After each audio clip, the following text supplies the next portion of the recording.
Alors, bonjour à tout le monde, Shalom Ubracha, Shavua Tov Umvorach et aussi Chodesh Tov. Cette semaine, à Rosh Chodesh, jeudi, mercredi soir, Rosh Chodesh, Chodesh Tov Umvorach, Besorot Tovot, Amen ve Amen. La paracha de cette semaine, parachat Bo, là on va faire une partie du Zohar à Kadosh. Partie du Zohar à Kadosh, au début du Zohar, il pose une très très belle question. Et je lis tout de suite le pasouk et la question qui pose le Zohar à Kadosh dans le premier pasouk de la paracha. Vayomer Adonai el Moshe bo el Paro ki anir batiet libo. Donc le pasouk nous annonce que Akadosh Baruch Hu il dit à Moshe viens chez Paro parce que je lui ai endurci le cœur. Donc tout de suite le Zohar à Kadosh sans tarder, quelle question il pose? Lich ora caché. Mais Akadosh Baruch Hu irbit et libo lama ne'enaj. Facile. Tu me dis, attends, Akadosh Baruch Hu lui a endurci le cœur. Si Akadosh Baruch Hu endurcit le cœur de Paro, pourquoi tu dois le punir? Maintenant, pour répondre à la question, il faut faire le chidouche de Rabbi Yehuda. Donc Rabbi Yehuda Patah. Patah, on sait que c'est un nouveau chidouche qui n'a jamais été enseigné. Ni en haut, ni en bas, c'est la première fois. C'est quand Rabbi Yehuda, il a fait le chidouche. L'élève de Rabbi Shimon Bar Yochai. Et donc, pour répondre à la question, on va étudier tout de suite le passage de Rabbi Yehuda. Rabbi Yehuda Patah ve'amar, il amène un pasouk dans Tehilim. Le Tehilim 89, pasouk 16. Ashrei ha'am yod'ei teru'a. Ça veut dire quoi? Ça veut dire Ashrei ha'am, heureux le peuple, shiodim, qui connaissent les voies divines, les voies d'Akadosh Baruch Hu. En fait, c'est quoi les voies divines? Ceux qui étudient la Torah. Mais en fait, ceux qui étudient la Torah, pour connaître la Torah et pour se soumettre à la Torah. Il y en a, ils étudient la Torah, pas pour se soumettre. Ça ne s'appelle pas ça, Darkei Hashem. J'explique les mots de Rabbi Yehuda. Pourquoi Rabbi Yehuda dit heureux le peuple qui connaissent les voies d'Hachem? Pourquoi tu ne me dis pas qu'ils connaissent la Torah? Tu me dis ou pas? Je suis en train de répondre à une question là. Faites attention. Très, très, très, très important ça. Pourquoi Rabbi Yehuda il dit heureux le peuple qui connaissent les voies d'Hachem? Ah non, j'aurais dit heureux le peuple qui connaissent la Torah, qu'ils ont reçu au Har Sinaï. Alors, connaissance de Torah ne veut pas dire connaître les voies d'Hachem. Connaître les voies d'Hachem, c'est accomplir et recevoir de quelqu'un de qualifié les vrais enseignements de la Torah. Parce que quand quelqu'un, et on va dire par exemple, comme la meilleure mida que la Torah a trouvé à dire à Moshe Anav Meod Mikol Adam, qu'il est très très humble. Pourquoi? Parce qu'il sait comment recevoir les enseignements d'Akadosh Baruch Hu et les transmettre. Donc ça c'est Darkei Hashem. Donc Darkei Hashem en fait, c'est recevoir et transmettre les voies d'Akadosh Baruch Hu. C'est pas rien que des connaissances. Les connaissances tout court, c'est pas encore on va dire, c'est pas encore obligatoirement de connaître les voies d'Hachem. Ensuite, je ferme la parenthèse. Il dit Rabbi Yehuda heureux, celui qui connaît les voies d'Hachem. Lama Maria umetiv al yedei malachim. Alo akol galui veyadou alefanav. Donc pourquoi maintenant il est besoin de passer par les malachim, par les anges, alors que tout est connu et tout est dévoilé. Tout est dévoilé devant Hachem. Alors qu'est-ce que ça veut dire? Ashrei ha'am yodei teru'a, qui connaissent les voies d'Hachem. Il te dit, Velama, Hachem be'or panecha yalechun, etc. Mais il te dit, Lama, Maria umetiv, al yedei malachim. Ah non, qu'est-ce que tu veux des malachim maintenant? Pourquoi tu as besoin d'intermédiaire? Si Hachem il connaît tout, et tout passe par Akadosh Baruch Hu, pourquoi tu as besoin d'intermédiaire? Il te répond, Adonai be'or panecha yalechun, ze yud kevavke. C'est qui? C'est Bene Adam Shorchim ve'oskim baTorah. Chez Or Pene Hashem. Donc on parle des gens qui étudient la Torah. Mais quelle Torah? Encore une fois, la Torah qui est la lumière d'Akadosh Baruch Hu. C'est ça la vraie Torah. C'est la vraie Torah. Il te dit, Laem Nidgala Sod Ze. C'est eux qui connaissent ce Sod. C'est eux que Rabbi Meir il a dit dans la Mishnah. Que Mariana Midgaber qui veut dire ils ont les Chidushim. Et c'est eux qui peuvent expliquer la Torah, etc. Pourquoi? Parce que c'est la Torah de la lumière d'Hachem. Comme j'ai dit tout à l'heure, c'est une Torah qui vont accomplir. Donc en fait, c'est Gadol a osé vers Maase yoter minal. La conclusion de la Gemara, c'est celui qui accomplit la Torah, c'est plus que celui seulement qui l'étudie. Parce que le limoud tout seul qui amène pas au ma'aseh, il te dit c'est pas le but de la Torah. Le but de la Torah c'est d'arriver au ma'aseh. Donc il te dit Rabbi Yehuda, avalo le achirim comme il va expliquer maintenant. Et Rabbi le Ra'ak, c'est qui Ra'ak? C'est Rabbi Avram Galanti, un des grands Mefarshei Zohar, très grand commentateur du Zohar. Il te dit, les Elu Psukim Besof HaMa'amar, qui Be'emsher HaMa'amar lo Mefaresh Bazohar Psukim Elu. Et là maintenant, il va nous expliquer Rabbi Yehuda. Donc en fait, en deux mots, c'est quoi? C'est heureux celui qui connaît les voies d'Hachem et qui prend la lumière de la. C'est quoi la phase d'Akadosh Baruch Hu? C'est la Torah. Parce que Torah, Kucha Berichu, Yisrael, Kucha Berichu, Torah, Israël, Chadhu, même que ça comporte trois éléments, Akadosh Baruch Hu, la Torah et le Am Israël, trois éléments. Il te dit non, c'est un seul élément. Pourquoi? Parce qu'Akadosh Baruch Hu, la Torah, c'est un seul. Et Am Israël, c'est la conséquence. Donc c'est un seul élément. Donc en deux mots, il te dit, heureux celui qui connaît les voies d'Hachem, qui sont en fait la lumière d'Akadosh Baruch Hu. Et là maintenant, il nous dit comme ça, Rabbi Yehuda. Kama itzteriru bene nasha, les me'ar be'orche de kucha berichu, ça veut dire en deux mots, combien tu as besoin? Tu as besoin d'aller dans les voies d'Akadosh Baruch Hu d'accomplir ces mitzvot. Ulmitar pikude oraita velishmor, et de garder les mitzvot d'Akadosh Baruch Hu beshmira mile ovdo alota asin, c'est-à-dire en deux mots, ça veut dire que les mitzvot d'Akadosh Baruch Hu vont être divisés en deux. Il y a les asin, c'est les commandements positifs, et il y a les lavin, c'est les commandements négatifs. Donc il y a faire et ne pas faire.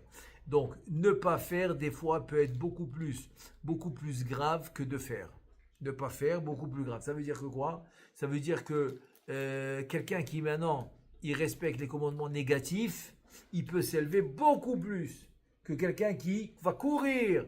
Il va courir pour les commandements positifs, mais négatifs, il va se laisser aller. Il va se laisser aller.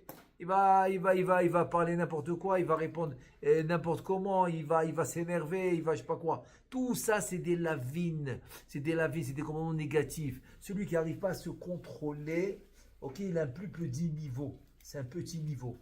C'est un petit niveau. Le contrôle de soi, c'est ça le grand niveau. C'est ça de respecter les lois. C'est pour cela que le Rachach dans la Kabbalah, il dit que l'homme, il atteint un plus haut niveau quand il respecte les commandements négatifs. À part, évidemment, à part les commandements positifs. Begin de yiskun ba le alma de ate, parce que ça va leur donner le mérite pour Olam Haba. Et donc Olam Haba, en fait, c'est le but final. Alors que maintenant, en ce moment, les tzadikim reçoivent Gan Eden. On a trois niveaux. Il y a deux niveaux de Gan Eden. Le troisième, c'est Olam Haba. Premier niveau de Gan Eden Tarton, Gan Eden à Elion. Et troisième niveau, c'est Olam Haba.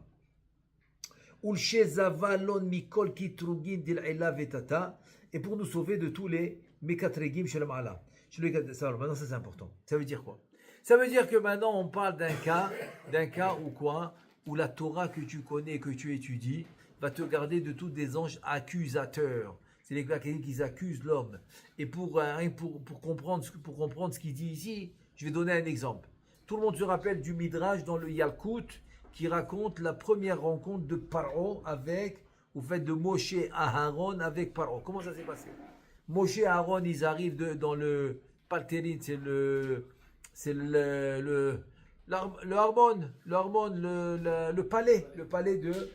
palais de Paro. Et là-bas, il y a 400 portes. 400 portes, il y a dans le palais. Et chaque porte, il a des chayot raot, des bêtes féroces, toutes sortes de bêtes, etc. Donc, impossible d'arriver à Paro. Pour arriver à Paro, il faut vraiment être dans les kishoufim, dans les sorcelleries. Et là, pour pouvoir arriver devant Paro. Et là, Moshe Rabbeinu, il arrive, ou bien il y en a, qu'est-ce qu'ils faisaient? Ils amenaient de la viande. Donc, il fallait donner à manger à ces bêtes féroces. Comme ça, entre-temps, ils pouvaient passer. 400 portes comme ça. Et rien que des bêtes féroces dans toutes les portes. Des lions, des livres, je ne sais pas moi qui j'appelle, toutes les panthères, tous les bêtes féroces que tu les vois d'1 kilomètre et tu as peur. Et Moshe Rabbeinu, avec Aaron, ils arrivent sans rien. Non seulement qu'ils passent, mais ils se font escorter par les bêtes féroces. Donc les bêtes féroces les amènent devant Paro, et Paro, il était assis avec les rois, il était en pleine fête, il a fait son anniversaire, et tous les rois, ils ont vu ça, ils étaient émerveillés, ils se sont prosternés devant sont prosternés devant Moshe et Aaron, tous les rois. Et voilà que Paro qui se faisait passer pour un Eloah, c'est quoi Eloah? Il se faisait passer pour pour une divinité, pour une divinité, un dieu, pour se faire passer pour un dieu. Et voilà, donc il allait faire ses besoins le matin très tôt quand personne ne le voyait. Et là, il a eu une attaque. Il a eu une diarrhée en plein repas. Donc il fallait qu'il fasse ses besoins dans le petit coin. Donc il a trouvé un coin pour faire les besoins. Et il se met à crier. Il y a 12 akhbarim, 12 rats qui étaient en train de le piquer pendant qu'il faisait ses besoins. Donc tout le monde, donc c'était en fait Akadosh Baruch Hu qui a fait tout ce nez. Pourquoi? Pour que tout le monde voit, ça, comme ça il a honte devant tout le monde. Il a eu honte comme ça, tout le monde l'a vu, qu'il a fait ses besoins, et il s'est fait piquer par ces 12 akhbarim, etc. Et voilà, c'est comme ça que finalement la première rencontre elle s'est faite. Donc Moshe et Aaron, haut les mains, ils arrivent, ils s'en vont. Et tout ça, pourquoi je raconte tout ça? Parce que c'est ce qu'il nous dit, c'est que tu vas te faire sauver de tous les anges accusateurs, de tous ceux qui viennent accuser le juif, par exemple, pour ses mauvaises actions. Eh ben, il pourra on va dire comme ça, il pourra s'élever de niveau et dépasser les anges accusateurs. Comment ça marche? Alors pour ça, une vraie histoire que j'ai connue tous les détails de l'histoire. Et le Baal Maaseh s'appelle celui qui a eu cette histoire. C'était à l'époque du Rav Kanievski, Alav Shalom, Rabbi Chaim Kanievski, Urim Vetumim, Ruach HaKodesh. Son père aussi d'ailleurs, le Stapler. Et voilà qu'il y en a un, et le Siman Tov Mazal Tov, il a une fille, très bien. Après même pas quelques mois, 2-3 mois, la fille, elle dort pas, elle crie, elle mange pas, elle vomit. Ils ont passé comme ça plusieurs mois. Ils ont fait tous les médecins. Rien du tout, rien. À la fin, elle avait 11 mois. Et ils n'en pouvaient plus. Ils sont partis chez le Rav Kanievski. Le Rav Kanievski, il regarde le père de la fille qui lui pose la question. Il lui dit Tsneout. Il lui dit Rav, elle a 11 mois. 11 mois. De quel Tsneout tu parles? Je n'ai pas compris. Il dit tu as raison. Je ne parle pas de Tsneout, ce n'est pas une halakha. C'est pas une halakha. Même je ne te demande pas de faire ça à ses sœurs. À ses sœurs, je ne te demande pas de leur faire ça. Ce n'est pas une halakha que je te dis.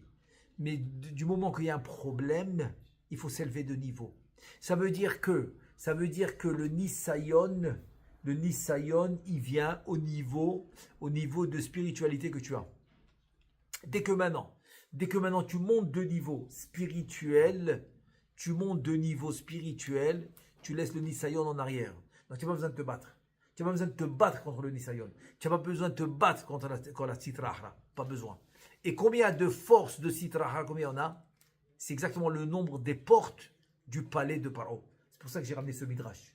Bayalkout il ramène 400 forces de Sitrahra. Arba meot. 400 forces. C'est les 400 portes du palais de Paro.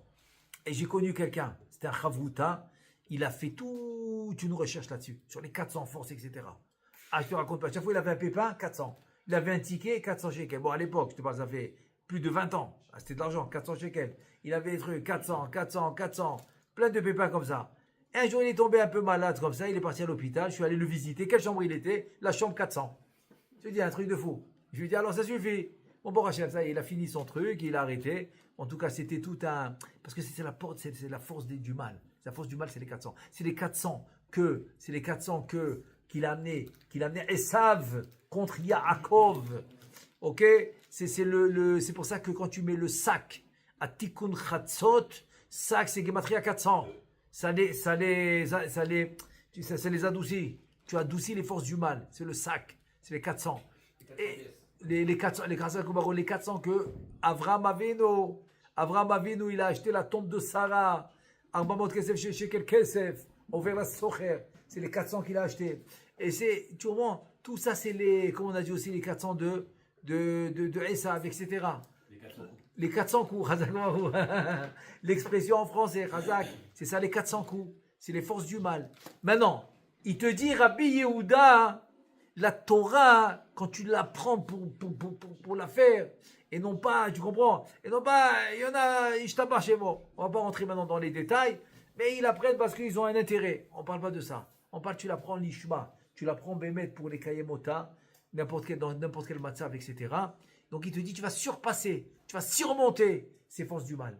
Et c'est comme ça que Moshe et Aaron, ils arrivent haut les mains. il dépasse, il surmonte les forces du mal. Et les forces du mal, il te dit le Zohar Hadash dans Parashat Kitetse la Milchama, les forces du mal deviennent tes serviteurs. Et c'est toi qui es gover, et c'est toi qui les domines. Ils sont soumis à toi. Donc c'est pour ça que les Chayot vont accompagner, vont escorter Moshe et Aaron qui arrivent devant Paro. C'est-à-dire que comment tu vas finalement te surmonter de ces forces du mal, tout simplement. Monte de niveau spirituel. Et là maintenant Rav Kanievski, il explique, je reviens à l'histoire. Il explique, il dit, écoute, si tu as un problème, tu dois surmonter et tu dois faire un ma'aseh plus haut niveau que la halakha. Tu dois monter la halakha, surmonter la halakha.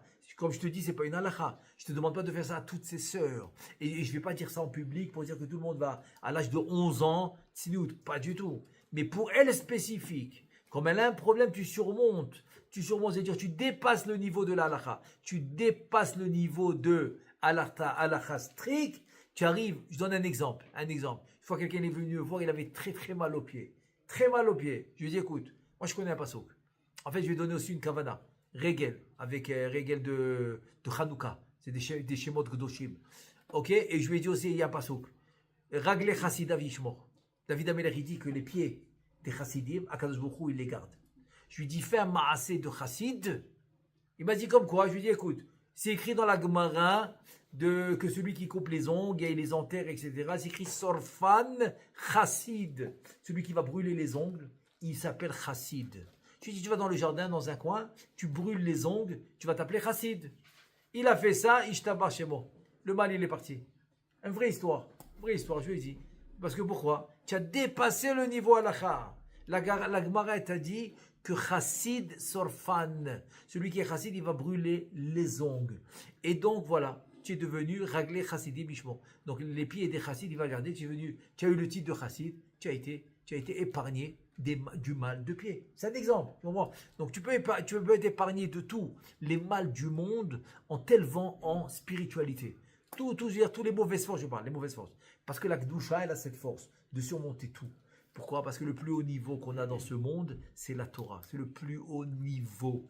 Quand je dis le plus haut niveau, c'est plus haut que tous les plus grands riches du monde. Même si tu deviens demain milliardaire des milliardaires du monde, c'est pas le plus haut niveau, que tu saches. Que on soit clair. Tu deviens la première fortune mondiale. Je connais même pas les chiffres tellement c'est des zéros. Des zéros. Première fortune mondiale, tu deviens, c'est pas le plus haut niveau. C'est faux. Le plus haut niveau, c'est la Torah. La Torah et les mitzvot, c'est ce qu'il dit Rabbi Yehuda. Donc il dit Rav Kanievski, tu fais ça. Ils ont fait ça, même pas une semaine, tout est rentré dans l'ordre. La fille, elle dort bien, elle mange bien, tout s'est bien passé. Pourquoi? Il est monté de niveau. Chaque fois que tu montes de niveau, eh ben, tu peux tout avoir. Tout avoir. Comme celui qu'on lui fait honte en public et il dit rien. Pas parce qu'il a peur. Il a pas peur, il peut le dire. Et pourquoi il dit rien? Eh bien, tout simplement. Il dit rien parce que Hachem, il a dit de ne pas dire. Tais-toi. Donc, il a surmonté. Il est eu très haut niveau. Tellement il est à haut niveau que tu peux lui demander n'importe quelle bracha, elle va se réaliser. Parce qu'il est monté à un niveau. Même une fois, Rav Kanievski, à la Shalom, il n'a pas pu faire une bracha à quelqu'un. Il a dit, trouve quelqu'un qui se fait honte en public, qui te fait la bracha, ça marche. Et ça a marché. Parce que c'est un très haut niveau, etc. Et c'est comme ça qu'on monte de niveau. Donc, qu'est-ce qui arrive maintenant? C'est comme ça. C'est que les forces du mal, ils viennent maintenant. Nous, on s'appelle Shalom. Sim Shalom. Shalom. Le massacre de Roukli, Marzik Berachel, Shalom.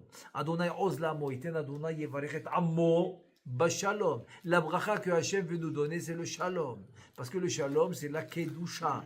Qu'est-ce qu'il veut maintenant, la Sitrahra? Qu'est-ce qu'il veut la Sitrahra? Elle veut mettre le Chaf.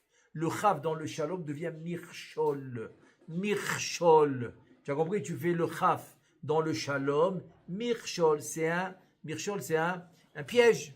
Un piège, on te met des pièges. C'est des pièges qu'on te met. C'est des pièges, tu comprends? C'est des pièges. Et donc l'homme, pour surmonter les pièges, encore une fois, c'est la Torah. La Torah et les mitzvot qu'on étudie, Kavana. Maintenant, quelqu'un, il travaille. C'est une mitzvah de travailler, amener la parnassa. Donc, s'il supporte un Talmid Chacham, ça devient Sachar ou Zvouloun, ça marche aussi. Il supporte la Torah. Il supporte la Torah dans les Gdusha de la Torah. Donc, il va surmonter le Mirchol. C'est le Chaf qui rajoute au Shalom. Et qu'est-ce qu'il a fait à Kadosh Baruch Hu à Paro? Il lui a dit, toi, tu as voulu mettre le Chaf. tu as voulu enlever le shalom de Am Israël des 12 tribus. Donc, qu'est-ce qu'il lui a fait? Il a mis le kaf où? Dans Ivrim. Comment ils appelaient les Am Israël? Comment ils appelaient Am Israël à l'époque de Paro? Ivrim. Ivri, d'accord? Ivri. Avrama Ivri. Donc, au pluriel, Ivrim. Quand tu prends le mot Ivrim, tu lui rajoutes le kaf, ça fait Achbarim. Achbarim, c'est les rats. C'est pour ça qu'il lui a amené Achbarim. Tu as voulu enlever le shalom des Ivrim avec le kaf. Je te mets le kaf dans les Ivrim, ça devient Achbarim. Achbarim, voilà, tu as reçu les rats. 12. Pourquoi 12? Les 12 tribus. Ah, mais Shevet Lévi n'était pas à l'esclavage. C'est vrai, mais Yosef, il y avait 2 tribus. Il y avait Ephraim ou Ménaché. Donc les 2 tribus de Yosef, ça fait exactement 12. Voilà les 12 tribus. C'est les 12 Achbarim qu'il a reçus par eux. À tout ça peut arriver tous les jours. C'est à toi de le faire. On te demande à toi, Béhémet, de faire ça. Et ça repousse la mort. Ça repousse les Issourim. Ça repousse beaucoup de choses. Une vraie histoire, ce qui est, vous connaissez un peu le système en Europe, et que par exemple, quand quelqu'un mariait une fille, il voulait un Talmid Racham, donc le minag à l'époque c'était quoi? Tout simplement, c'est que le beau-père va essayer de supporter son beau-fils Talmid Racham le maximum qu'il peut. Le maximum qu'il peut, il va le supporter. Et voilà, le temps qu'après il deviendra, il peut voler de ses propres ailes. Il y en avait un, bon Hachem, il avait les moyens.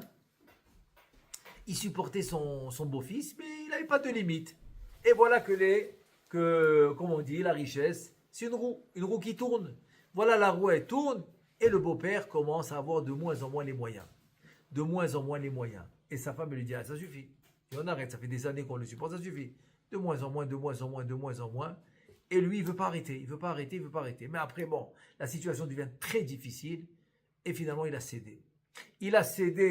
On va dire, que sa femme a insisté, qu'elle a beaucoup insisté, il a cédé. Et voilà que, pas longtemps après, il quitte ce monde. Pendant les Shiva, finalement, la femme, elle a réalisé. Elle a dit, je pensais que c'était mon mari qui supportait la Torah, qui supportait mon beau-fils. Maintenant, j'ai réalisé que c'est moi qui l'ai tué. Pourquoi? Parce que c'est mon beau-fils, c'est la Torah qui le supportait. C'est la Torah qui lui donnait la vie. Donc la Torah qui supportait avec mon beau-fils, qui étudiait toute la journée, c'est elle qui lui donnait la vie. Et dès que je lui ai dit d'arrêter, voilà ce qui s'est passé. Il a quitté ce monde. Donc encore une fois, tu vois, tout est repoussé grâce à la Torah. Ensuite, donc tous les mauvaises forces, etc., ils vont venir te protéger. Te protéger contre tous ceux qui viennent pour t'accuser. Et ensuite, donc, ceux qui viennent t'accuser, c'est pas seulement dans ce monde, c'est aussi dans le monde d'en haut, dans les mondes supérieurs aussi. Il te dit, attends. T'as ceux qui font la Torah comme on a dit, quand tu vas avec Yirat Shamayim et que tu fais la Torah pour l'accomplir, etc. Donc c'est eux les forces du bien. Les forces du bien, c'est les Sanégor, c'est ceux qui vont te protéger. Même les bonnes marchavot te protègent. Parce que même que le Beddin d'en haut, il les voit pas, mais Akadosh Baruch Hu, il les voit. Les marchavot. Donc même il va se mêler dans le jugement de l'homme, ok, pour lui faire passer le jugement grâce à des bonnes marchavot aussi. Kema de Atamar, comme tu dis, Im yesh ala malach melitz echad mini alef. Tu sais quoi, s'il y a un malach, un ange qui on va dire, qui te protège en haut, même contre des milliers d'anges, Urti vaichunenu, vayomer peda'e umeredet shahat, matzati kofer, begin karzaka'a inun mandinati bigude oraita, et te dit voilà, il y en a un qui est venu te dire des bonnes choses sur toi, j'ai eu le kofer, donc ça veut dire j'ai eu la contrepartie, j'ai trouvé un srout, etc. Donc tout va bien, il n'y a pas de problème. Tout a été annulé grâce au fait que l'homme il va faire la Torah du jour et nuit. Et Amarle, Rabbi Chia. Donc Rabbi Chia, il dit à Rabbi Yehuda, surtout ce qu'il a dit maintenant Rabbi Yehuda, il y a ici, c'est ainsi, qu'on parle d'un tzaddik, Yeri Shamaim, etc., qu'il va se faire aider grâce à la Torah et les mitzvot. Ama yitzeri racham al deleve sanegora ale de barnash. Maintenant, pourquoi tu as besoin d'un ange? Donc maintenant, on revient à notre sujet qu'on a vu. Ashre'am yodei teroa, etc. Pourquoi il a besoin d'un ange si c'est ainsi que la Torah elle-même va plaider pour l'homme? Il faut savoir ça, même après 120 ans, après qu'ils ont recouvert la tombe, que maintenant tous ceux qui sont venus accompagner le défunt, ils retournent à la maison. La tombe elle est fermée. À partir que la tombe elle est fermée, quand la Neshama monte en haut, c'est qui l'accompagne? C'est la Torah. Donc il te dit, si c'est ainsi, pourquoi j'ai besoin d'un ange? Pas besoin d'un ange. J'ai pas besoin d'un ange quand j'ai la Torah qui va accompagner l'homme. Ve'aketiv ki Adonai bekislecha kadosh boru, c'est lui ton bitachon, c'est lui qui va décider, c'est lui-même qui va venir te protéger. Ve'shama raglecha milachet urtiv Adonai yishmurcha mikora, il va te sauver de tout le mal. De tout le mal, Akadosh Baruch Hu va te sauver. De'achame kucha berichu kolma de barnash avid be'alma ento venbish, parce que Akadosh Baruch Hu, il voit tout le mal que l'homme il fait dans ce monde. Tout est écrit, tout est calculé, tout est là. Donc pourquoi tu as besoin? C'est tout ça pour accentuer la question. Vechen ou omer imisater ish bamistarim. Si tu viens maintenant te cacher devant Akadosh Baruch Hu, Vani lo'erenu, point d'interrogation, Neum Hashem. Hashem il dit quoi? Quelqu'un il va venir se cacher, je ne vais pas le voir. Amar le Rabbi Yehuda, il répond à Rabbi Chia, Kola achi uvadai. Mais c'est vrai ce que tu dis. Ava la keti vega el atzmo ve'ed besaro. Ça veut dire que quoi? Si chas v'shalom. L'homme il a des souris, il a des malaises dans son corps, etc. Ou chas v'shalom dans sa richesse, dans ses enfants, etc. Il a des épreuves. Il te dit el panera imlo el panera yevalechecha pirush ba'avur tsa'aro yegadev klape ma'ala uchtiv vatesiteni bo le bar'ochinam. Comme il dit la Kadosh Baruch Hu au Malach, c'est le Yetzer Hara en fait. Il lui a dit sur Iyov, tu m'as poussé à lui faire les souris. Et regarde comment il est redevenu. Il est resté tzaddik. L'arza'a deha reshu itmesar le sitra hara le katrega alminin de alma ul itmasera bidoy milion nimsar biyado lachen tzarir shi'amdu sanegorim il motzchut vilatzil et ha'adam min hakitrugim. C'est-à-dire en deux mots il lui dit Rabbi Yehuda.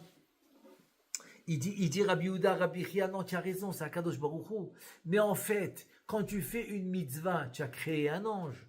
Chas v'shalom une avera, tu as créé un mauvais ange, un bon et un mauvais. Donc c'est eux en fait.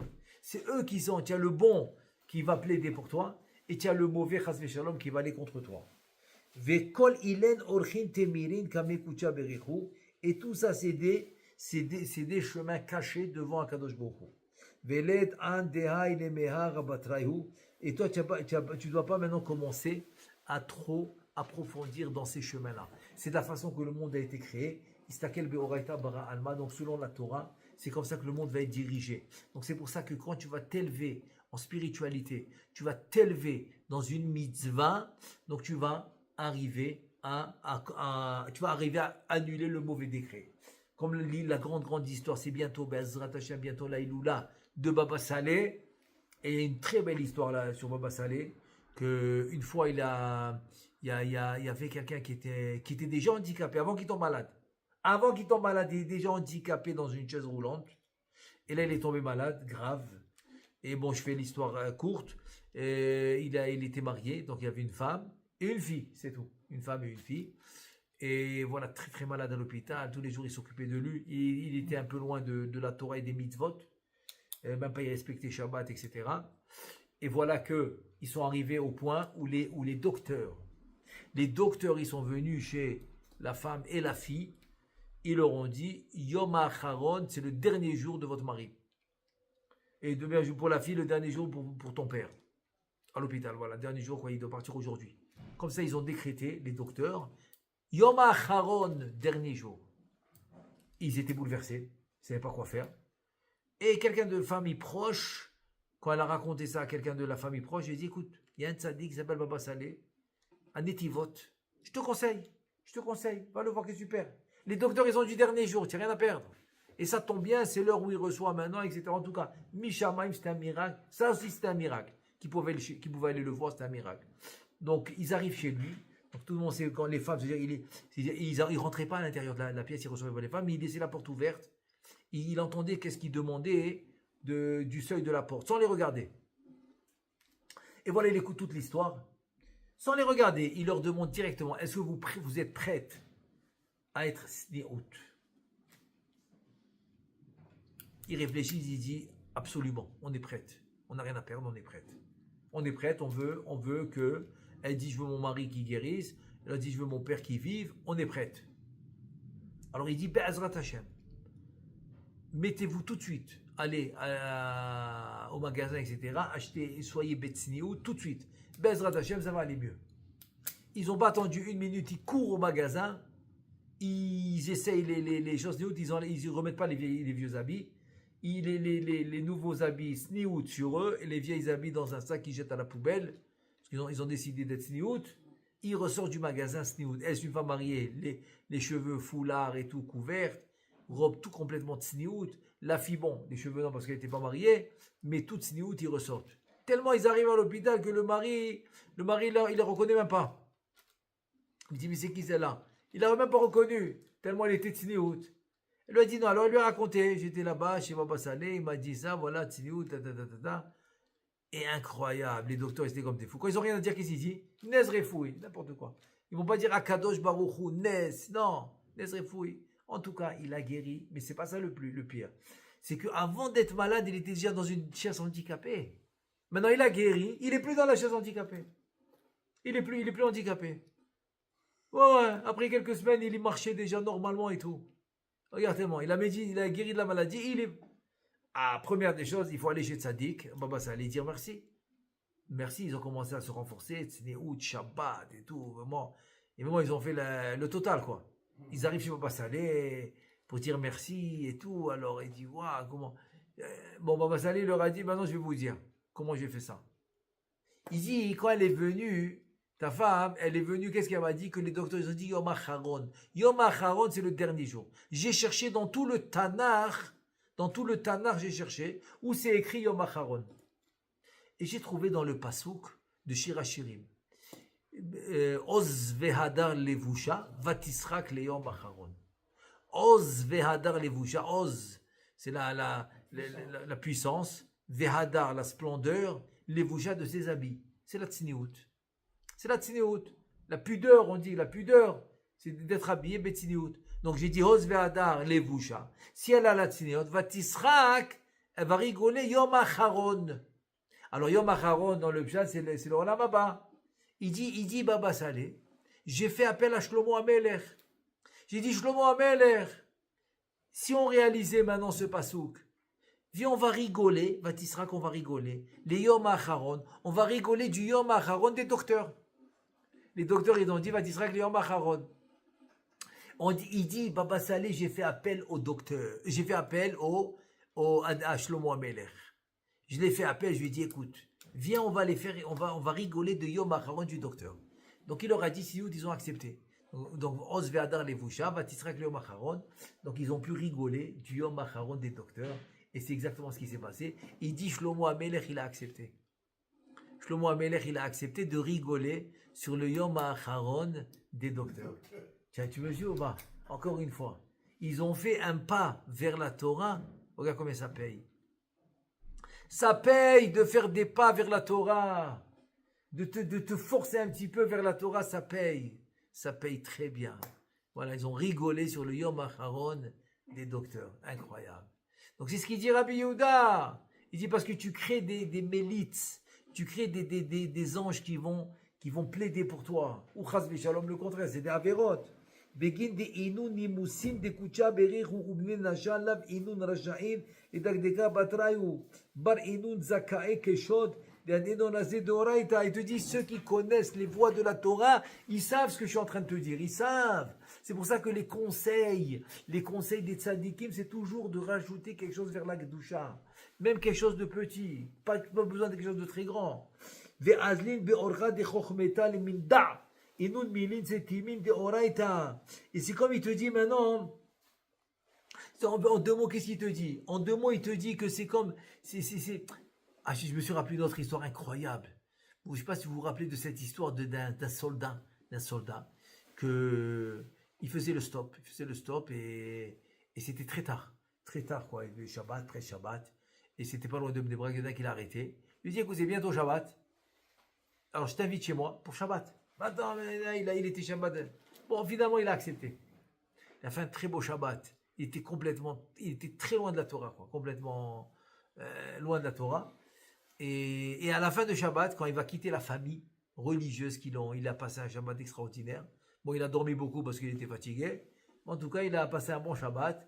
Très bien. Après l'Avdallah, quand il va quitter la famille pour rentrer chez lui, le père lui dit, écoute, je sais que maintenant, tu es loin de la Torah, mais s'il te plaît, le fait que Baruch Hashem, voilà, je t'ai pris pour Shabbat et tout, je te demande une chose, quoi? De prendre sur toi, une chose. Mais pas difficile. Pas difficile, t'inquiète pas difficile. Et qu'est-ce que tu veux que tu prennes sur moi et dada?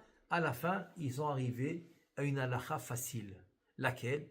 Comment mettre les chaussures et attacher les lacets. Donc le Shulchan Aruch il dit Noël ve kosher. Tiens, Noël, c'est mettre les chaussures. Donc d'abord tu mets le pied droit, ensuite le pied gauche, ensuite l'ikshira, ensuite pour attacher les lacets, tu attaches le pied gauche, ensuite le pied droit. Voilà. Donc tu as Noël ve kosher. Tu mets le pied droit, ensuite tu mets le pied gauche. Maintenant, si tu as des lacets, tu dois attacher d'abord le pied gauche et ensuite le pied droit. Il lui dit, c'est tout. Il lui dit, ouais, voilà, c'est une halakha dans Shulchan Aruch. Et lui, il a les lacets. Attends, ils ont les lacets et tout dans les chaussures de l'armée. Il a dit, ok. Et voilà qu'un jour, il avait une très grande action qu'il devait faire dans l'aviation avec tout son groupe.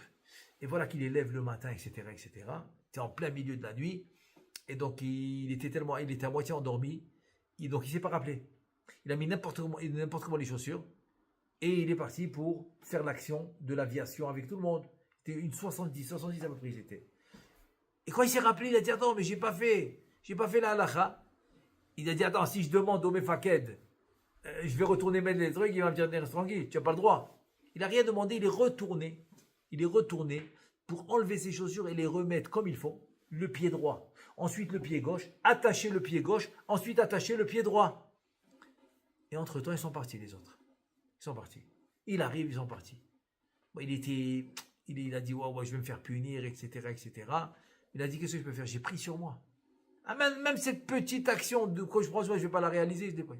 Et voilà, tout le monde, je ne sais pas si vous vous rappelez, mais c'est une histoire, ça fait plusieurs années, où cet avion, avec tous les 70, il s'était écrasé. C'est le seul qui a été sauvé. C'est le seul qui a été sauvé pour une action qu'il a fait du Shulchan Aruch. Donc en fait, maintenant, c'est la réponse. La réponse du Zohar HaKadosh. Pourquoi Hachem, il va punir par aussi, il lui a endurci le cœur.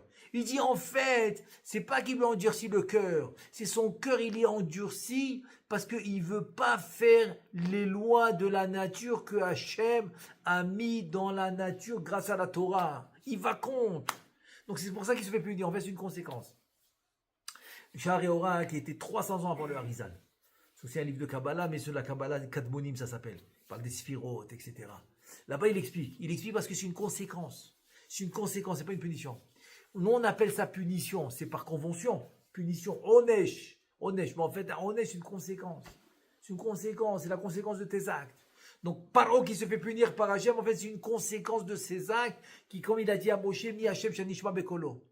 Lui, il croyait dans la nature. Dans Elohim, c'est la nature. Mais il ne croyait pas dans Yudke Vavke, qui est Ashgara Pratit, qui dirige le monde. Non. Ah, donc tu vas contre. Tu vas contre la direction du monde qui se fait par la divinité. Tu vas contre. Donc le fait d'aller contre, c'est ça qui lui a endurci le cœur. Parce qu'il y va contre. Donc en fait, la punition, c'est la conséquence de celui qui va contre la direction du monde. Si tu veux aller avec la direction du monde, qu'est-ce que tu dois faire? La Torah et Mitzvot. Parce que c'est ça qui va te donner tout le bien dans la vie. Toute la joie, toute la richesse, tout le bonheur, prospérité, longue vie, santé. Il n'y a que ça, parce que c'est le mode d'emploi. C'est à quel be'oraita bara alma. Donc comme la Torah, c'est celle qui te donne tout ça, donc tu dois utiliser la Torah dans la vie quotidienne. Dans la vie quotidienne, tu dois utiliser la Torah.